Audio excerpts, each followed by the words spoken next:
Как си приготвяме бургери? Вземем си едно голямо черво телешка кайма и почваме да режем. Стягаме ги малко в хладилника и както е с червото се режат.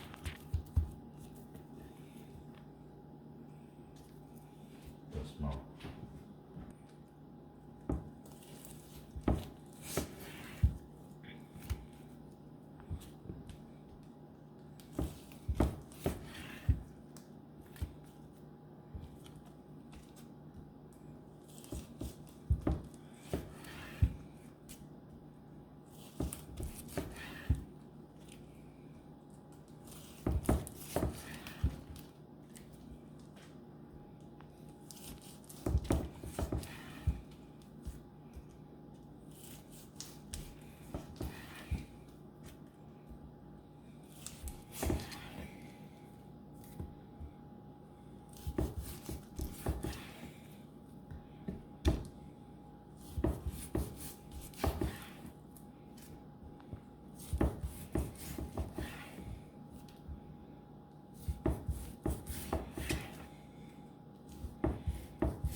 Ето ги бургерите, извадихме ги от фризера, аз вече направих няколко там.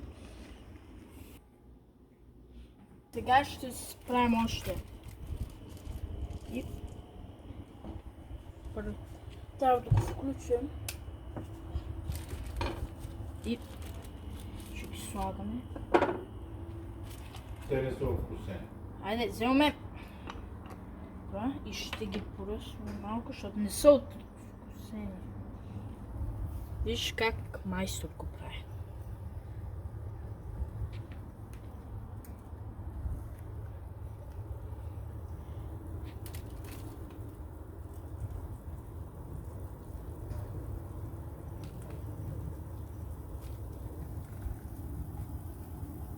Още малко.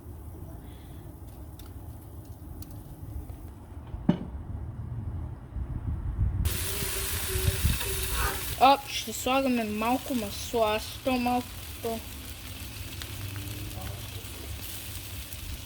да не се маха, защото така ще направя. Ама вие когато чакате, защо не се абонирате? Не знам що, ама трябва. Ние сме най-добрите българи, дето правим видеа. Това поне ние мислим. Защото мама обича да се запича хляб. Сложихме го и сега виж, може да видиш маслото се разтопява. Още малко чакаме, виж.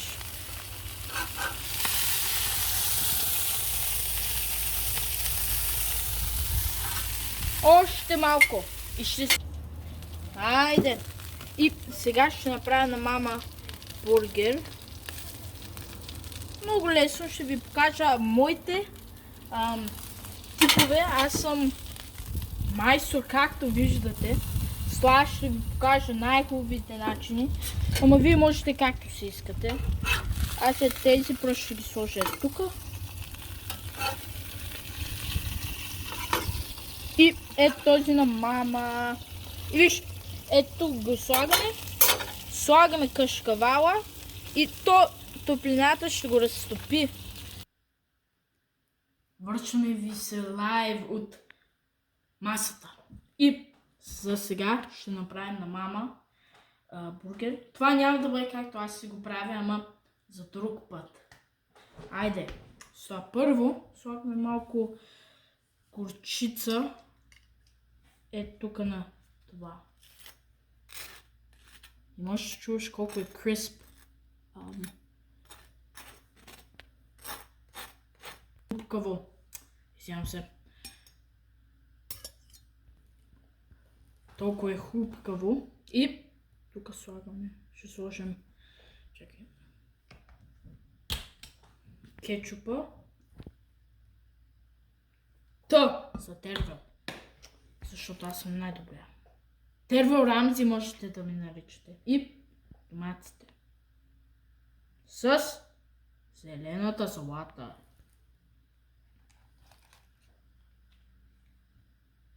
И това е перфектен бургер.